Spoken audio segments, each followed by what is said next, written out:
crises are the norm now, and they're happening with greater frequency. And the worst time to be developing a crisis plan is in a crisis.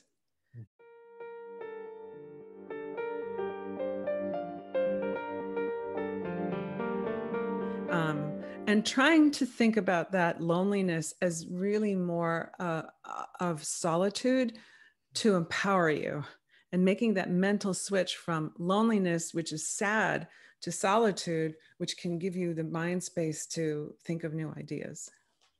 That's something I loved in reading your book is you take this concept where there might be a preconceived notion and you say, hey, let's look at it from a different perspective. Mm-hmm. It's topic of loneliness. It's not, oh, I'm alone and I have no one to go to, but it's an opportunity to grow and it's an opportunity to better develop myself. Mm-hmm. I want to shift gears again, the more courageous side. Okay. Of being a CEO, you ran, you operated, you grew a business during some of the most turbulent times of our country's economic history. The dot-com boom, the housing prices, the Great Recession, the Great Reset. I would prefer mediocre recessions. COVID. Mm-hmm. You talk about in military terms, peacetime and wartime. Mm-hmm. How did you lead through these turbulent times and through these crises? And what advice would you give future entrepreneurs and business leaders? Yeah. Well, I mean, like, folks, here's the deal. Like, crises are the norm now, and they're happening with greater frequency. And the worst time to be developing a crisis plan is in a crisis. Mm-hmm. So you must develop crisis plans now. And imagine the unimaginable. Who would have thought we would have had a global pandemic, right? Nobody knows when the next big earthquake will come, or the next enormous cyber attack that could bring down tremendous businesses and industries. And so you have to put together these plans, right? These are contingency plans, plans for disaster recovery, and business continuity.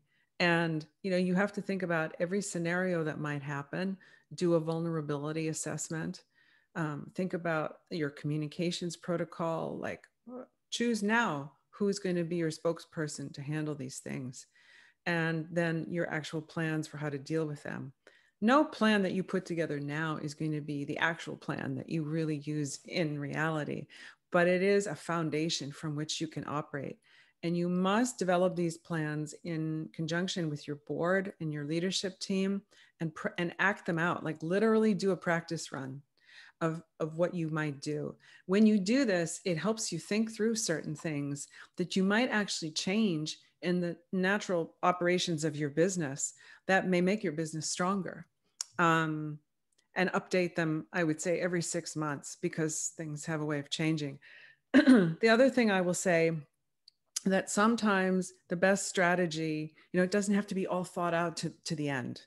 Sometimes that's impossible. Sometimes the best strategy is to just get to tomorrow, because tomorrow things will be different. And then when tomorrow comes, you can assess what reality is and create the strategy, for the next day or week, and create it in real time. And the last point I will offer you all in times of crisis is to over communicate. It is essential when people are afraid and there's fear, uncertainty, and doubt everywhere.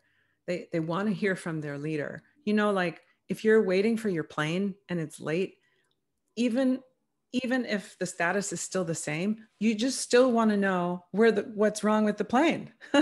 Information feels good. And so as a leader, you have to over communicate in times of crisis.